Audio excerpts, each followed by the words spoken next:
शिव पुराण कथा ताय।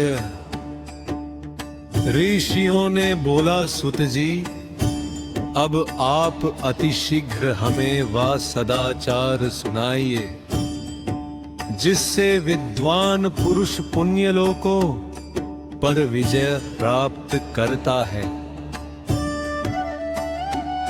धर्ममय आचार जो स्वर्ग प्रदान करता है तथा अधर्ममय आचार जो नरक का कष्ट देने वाला है, उनका भी वर्णन कीजिए। सूत जी बोलते हैं, सदाचार का पालन करने वाला विद्वान ब्रह्मर के वास गव में ब्राह्मण नाम धारण करने के योग्य है। जो केवल वेदोक्त आचार का पालन करता एवं वेद का अभ्यासी है, उस ब्राह्मण की विप्र संज्ञा होती है। सदाचार वेदाचार तथा विद्या इनमें से एक एक गुण से ही युक्त होंगे पर उसे द्विज बोल सकते हैं। जिस किसी में स्वरूप मात्रा से ही आचार का पालन देखा जाता है, जिसने वेदाध्ययन का भी बहुत काम किया है तथा जो राजा का सेवक पुरोहित मंत्री आदि है, उसे क्षत्रिय ब्राह्मण बोलते हैं। जो ब्राह्मण कृषि तथा वाणिज्य कर्म करने वाला एवं कुछ ब्राह्मणोचित आचार का भी पालन करता है। वैश्य ब्राह्मण है तथा जो स्वयं ही खेत जोतता है, उसे शूद्र ब्राह्मण बोला गया है। जो दूसरों के दोष देखने वाला और परद्रोही है, उसे चांडाल द्विज बोलते हैं। जिसमें स्वरूप मात्रा में ही आचार का पालन देखा जाता है, जिसने वेदाध्ययन भी बहुत कम किया है तथा जो राजा का सेवक पुरोहित मंत्री आदि है, उसे क्षत्रिय ब्राह्मण कहता है। जो ब्राह्मण कृषि एवं वाणिज्य कर्म करने वाला है। और कुछ ब्राह्मणोचित आचार का भी पालन करता है। वैश्य ब्राह्मण है तथा जो स्वयं ही खेत जोतता है, उसे शूद्र ब्राह्मण बोला गया है। जो दूसरों के दोष देख लिए वाला और परद्रोही है, उसे चांडाल द्विज बोलते हैं। इसी तरह क्षत्रियों में भी जो पृथ्वी का पालन करता है वह राजा है। अन्य लोग राजत्वहीन क्षत्रिय माने गए हैं। वैश्यों में भी जो धन्य आदि वस्तुओं का क्रय विक्रय करता है, वह वैश्य बोला जाता है। दूसरों को वणिक कहते हैं। जो ब्राह्मणों क्षत्रियों तथा वैश्यों की सेवा में लगा रहता है, वही वास्तव में शूद्र बोला जाता है। जो शूद्र का काम हल जोतने का है, उसे वृषल समझना चाहे।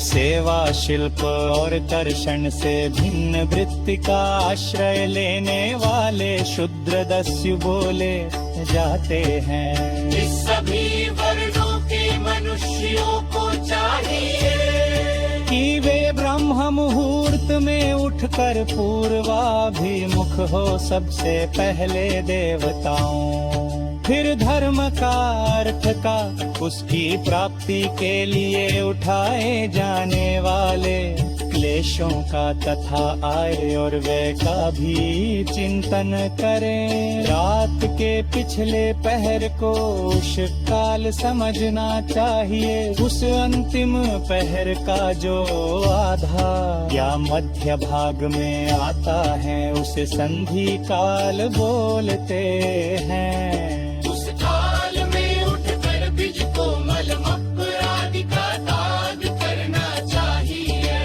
घर से बोल जाते बाहर से अपने शरीर को ढककर कुर में उत्तराभिमुख बैठते।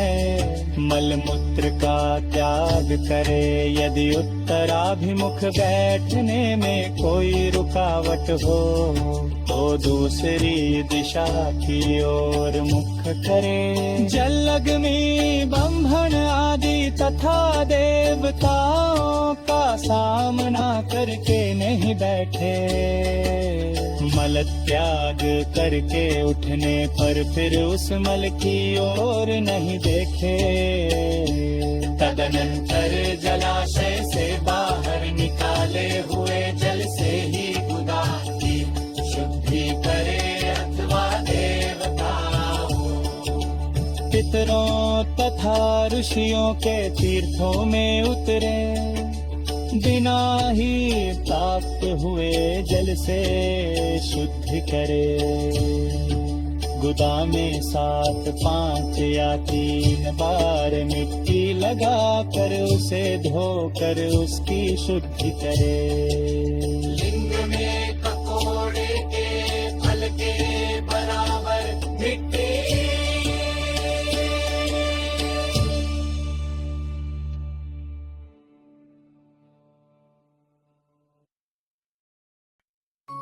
लेकर लगाए और उसे साफ कर दे।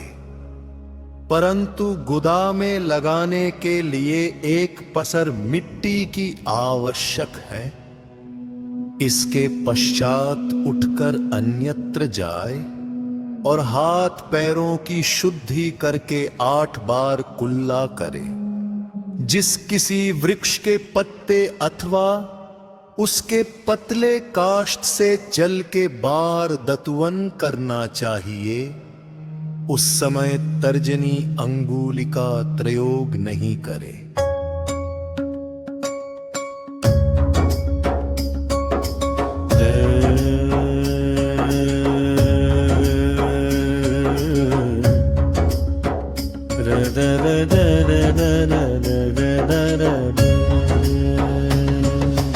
यह दंत शुद्धि का विधान बताया गया है।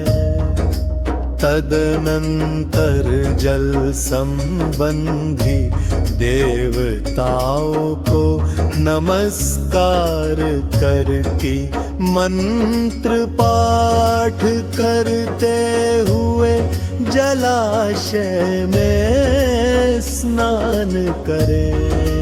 आपो ही छाये इत्यादि मंत्र से पाप शक्ति के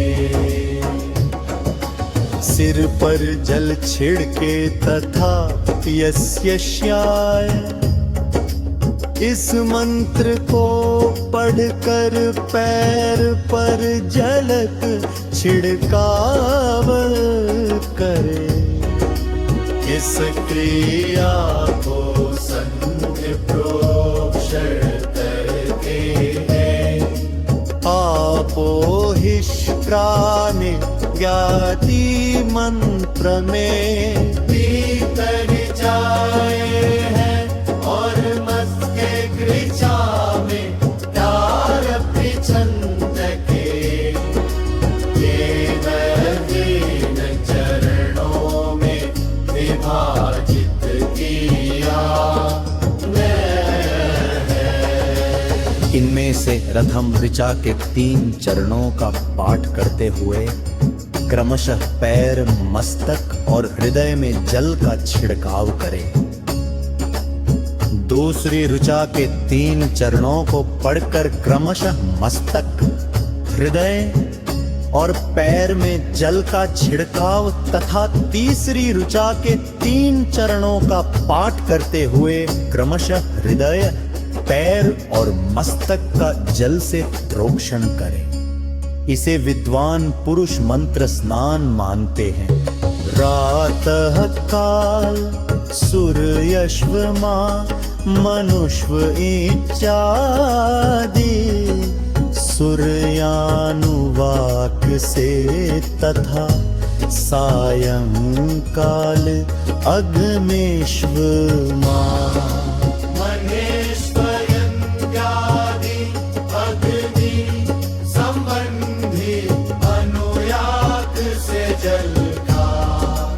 आचमन करके पुनर्जन से अपने अंगों का भी रोक्षण करे। मध्याह्न काल में भी आप पुनंतु इस मंत्र से आचमन करके पूर्ववत रोक्षण या मार्जन करना चाहिए। फिर सायंकाल आने पर पश्चिम की ओर मुख करके बैठ जाए और पृथ्वी पर ही सूर्य के लिए अर्घ्य दे। प्रातः काल और मध्याह्न के समय अंजलि में अर्घ्य जल लेकर अंगुलियों की ओर से सूर्य देव के लिए अर्घ्य दे। फिर अंगुलियों के छिद्र से ढलते हुए सूर्य को देखे तथा उनके स्वतः दर्शिना करके शुद्ध आचमन कर सायंकाल में सूर्यास्त से 2 घड़ी पहले की हुई संध्या निष्फल होती है, क्योंकि वह सायं संध्या का समय नहीं है। ठीक समय पर संध्या करनी चाहिए, ऐसी शास्त्र की आज्ञा है। यदि संध्या पास न किए बिना दिन बीत जाए तो प्रत्येक समय के लिए क्रमशः प्रायश्चित करना चाहिए। यदि एक दिन बीते तो दिन के नियम के अतिरिक्त प्रत्येक बीते हुए संध्या काल के लिए 100 मंत्र का अधिक जप करे। यदि नित्य कर्म के लुप्त है 10 दिन से अधिक बीत जाए तो उसके प्रायश्चित रूप में 1,00,000 गायत्री का जप करना चाहिए। यदि 1 मास तक नित्य कर्म छूट जाए तो पुनः अपना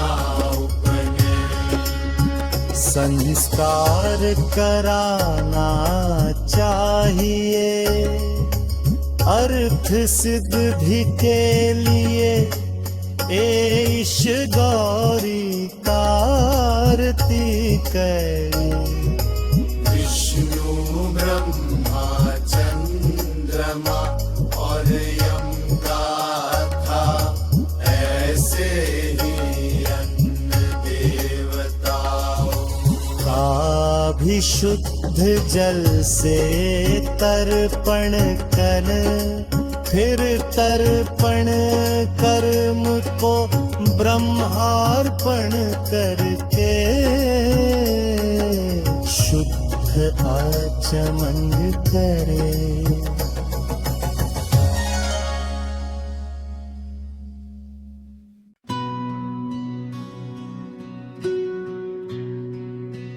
तीर्थ के दक्षिण प्रशस्त मठ में मंत्रालय में देवालय में घर में अथवा अन्य किसी नियत स्थान में आसन पर स्थिरता पूर्वक बैठकर विद्वान पुरुष अपनी बुद्धि को स्थिर करे और संपूर्ण देवताओं को नमस्कार करके पहले प्रणव का जप करने के पश्चात गायत्री मंत्र की आवृत्ति करे। प्रणव के अ, उ और म इन तीनों अक्षरों से जीव और ब्रह्म की एकता का प्रतिपादन होता है। इस बात को जानकर प्रणवती जप करना चाहिए।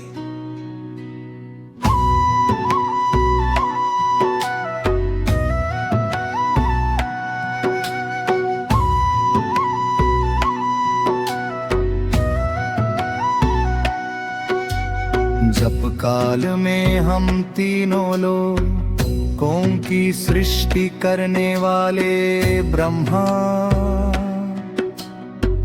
पालन करने वाले विष्णु तथा संहार करने वाले रुद्र की, जो स्वयं प्रकाश चिन्मय है, उपासना करते हैं, ऐसी भावना करनी चाहिए।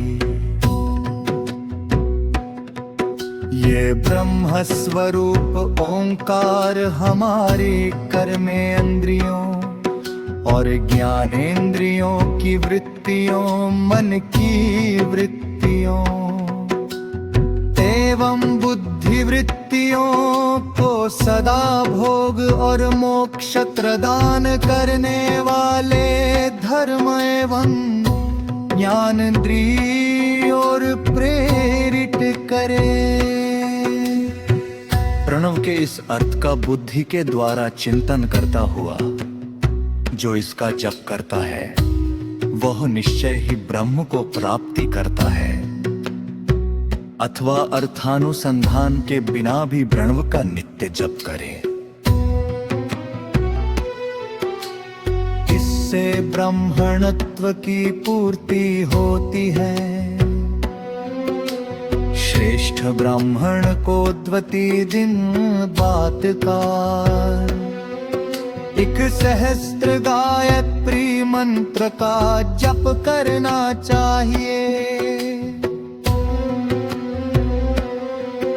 इससे ब्राह्मणत्व की पूर्ति होती है।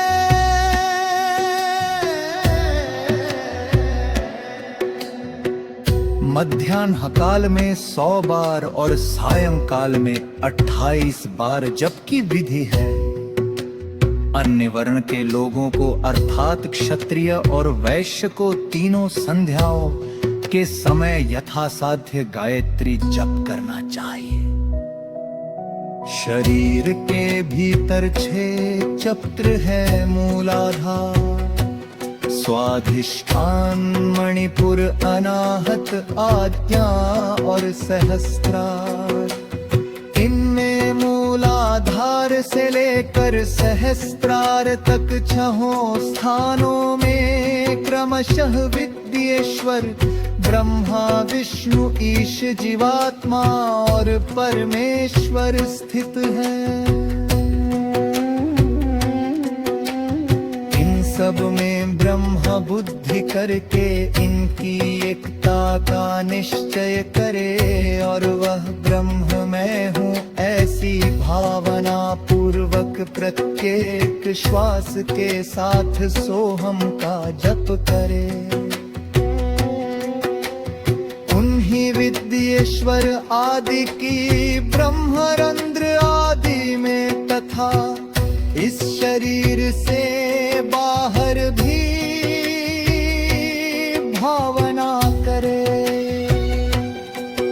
हर कृति के विकार भूत महत्त्व से लेकर पंचभूत पर दंत तत्वों से बना हुआ जो शरीर है, ऐसे सहस्त्रों शरीरों का एक एक अजपा गायत्री पे जप से एक एक के क्रम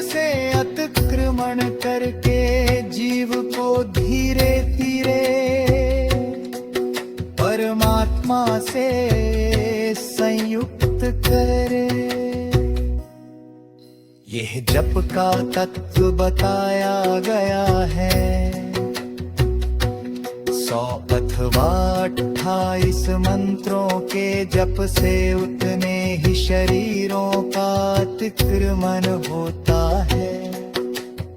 इस प्रकार जो मंत्रों का जप है, इसी को आदिक्रम से वास्तविक जप समझना चाहिए। सहस्त्र बार किया हुआ जप ब्रह्मलोक प्रदान करता है, ऐसा जानना चाहिए। 100 बार किया हुआ जप इंद्र पद की प्राप्ति कराने वाला माना गया है। इससे अधिक समय तक नियम का उल्लंघन हो जाए तो पुनः नए सिरे से गुरु से नियम ग्रहण करे। ऐसा करने से दोषों की शांति होती है, अन्यथा वह रौरव नरक को प्राप्त करता है। मुमुक्षु ब्राह्मण को तो सदा ज्ञान का ही अभ्यास करते रहना चाहिए। धर्म से अर्थ की प्राप्ति होती है, अर्थ से भोग सुलभ होता है, फिर उस भोग से वैराग्य की संभावना होती है। जो भोग धर्म पूर्वक उपार्जित धन से प्राप्त होता है, उससे एक दिन अवश्य वैराग्य का उदय होता है। धर्म के विपरीत अधर्म से व्यार्जित हुए धन के द्वारा जो भोग प्राप्त होता है, उससे भोगों के प्रति आसक्ति की उत्पत्ति होती है। मनुष्य धर्म से धन पाता है, तपस्या से उसे दिव्य लगन की प्राप्ति होती है। कामनाओं का त्यागी पुरुष के अंतःकरण की शुद्धि होती है।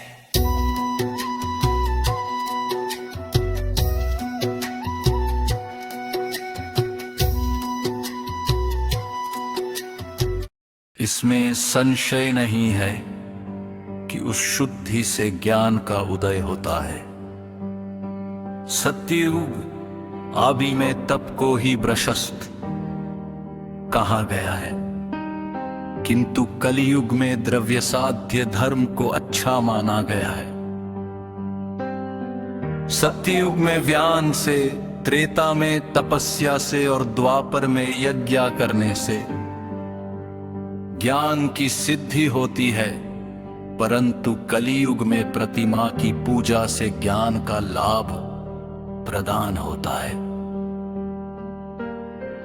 अधर्म हिंसारूप है और धर्म सुख रूप है। अधर्म से मनुष्य दुख पाता है और धर्म से वह सुख एवं अभ्युदय का भागी होता है। दुराचार से दुख की प्राप्त होती है और सदाचार से सुख की। जो क्षत्रिय एक सहस्त्र कुटुंब को जीविका और आवास प्रदान करता है, उसका वो कर्म इंद्रलोक की प्राप्ति कराने के समान होता है। 10,000 कुटुंबों को दिया हुआ आश्रय दान ब्रह्मलोक प्रदान करता है। तपस्या और तीर्थ सेवन से अक्षय सुख पाकर मनुष्य उसका उपभोग करता है। इसलिए धनहीन पुरुष सदा तपस्या का उपार्जन करे। अब मैं जब धन थे उपार्जन की विधि बता रहा हूँ। न्यायोपार्जित धन का दान करने से दाता को ज्ञान की सिद्धि प्राप्त होती है। ज्ञान सिद्ध तारा सब पुरुषों को गुरु कृपा मोक्ष सिद्धि सुलभ होती है। मोक्ष से स्वरूप की सिद्धि, ब्रह्म रूप से स्थिति प्राप्त होती है। जिससे मुक्त पुरुष परमानंद का अनुभव करता है। गृहस्थ पुरुष को चाहिए कि वो धन धान्य आदि सब वस्तुओं का दान करे और कृशा निवृत्ति के लिए जल तथा क्षुधारूपी रोग की शांति के लिए सदा अन्न का दान करे। खेत धन्य कच्चा अन्न तथा भक्ष्य भोज लेहा और चोपे, ये 4 प्रकार के सिद्ध अन्न दान करने चाहिए। इसमें कोई संशय नहीं है कि जिसके अन्न को खाते मनुष्य जब तक कथा श्रवण आदि सद्धर्म का पालन करता है, उतने समय तक उसके किए पुण्य फल का आधा भाग दाता को मिल जाता है। दानी पुरुष दान में प्राप्त हुई वस्तु का दान तथा तपस्या करके अपने प्रति ग्रहजनित पाप की शुद्धि कर ले, अथवा उसे रौरव नरक में गिरना पड़ता है। अपने धन के 3 भागों में बांटे, एक भाग धर्म के लिए, दूसरा वृद्धि के लिए तथा तीसरा अपने उपभोग के लिए। नित्य नौमित्तिक एवं काम ये तीनों प्रकार के कर्म धर्मार्थ रखे हुए धन से करें। साधक को चाहिए कि वो वृद्धि के लिए रखे हुए धन से इस प्रकार का व्यापार करे जिससे उस धन की वृद्धि हो तथा उपभोग के लिए रक्षित धन से हितकारक। परिमित एवं पवित्र भोग भोगे, खेती से पैदा किए हुए धन का 10वां अंश दान कर दे, इससे पाप की शुद्धि होती है। शेष धन से धर्म बुद्धि एवं उपभोग करे, अन्यथा वरौरव नरक में पड़ता है अथवा उसकी बुद्धि पाप पूर्ण हो जाती है या खेती ही चौपट हो जाती है। वृद्धि के लिए किए गए व्यापार में प्राप्त हुए धन का 6वां भाग दान करे देने योग्य है। बुद्धिमान पुरुष अवश्य उसका दान कर दे, विद्वान को चाहिए कि वे औरों के दोषों का उल्लेख नहीं करे। ब्राह्मणों, दोषवश औरों के सुने या देखे हुए छिद्र को भी प्रकट नहीं करे। विद्वान पुरुष ऐसी बात न बोले जो समस्त प्राणियों के हृदय में रोम पैदा करती हो। ऐश्वर्य की सिद्धि के लिए दोनों संध्याओं के समय अग्निहोत्र कर्म अवश्य करे। जो दोनों समय अग्निहोत्र करने में असमर्थ हो वह एक ही समय सूर्य और अग्नि को विधि पूर्वक दी हुई आहुति से संतुष्ट करे।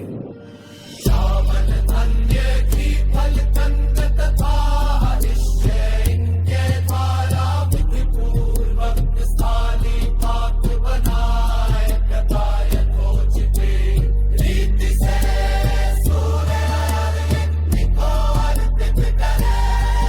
यदि भविष्य का प्रधान हो सदा सुरक्षित रहने वाली अग्नि को विद्वान पुरुष रजस्त्र की संज्ञा देते हैं, अथवा संध्या काल में जपमात्र या सूर्य की वंदना मात्र कर ले। आत्मज्ञान की इच्छा वाले तथा धनार्थी पुरुषापाधेकी इस प्रकार फिजोत्पासना करनी चाहिए। जो सेवा ब्रह्म रक्षा में तत्पर होके देवता की पूजा ने नित्य अग्नि पूजा है, हम गुरु को जाने अनुरक्त होते हैं। काम हरों को चित्त किया करते, बस सभेश्वर दरूपता भाग्य है।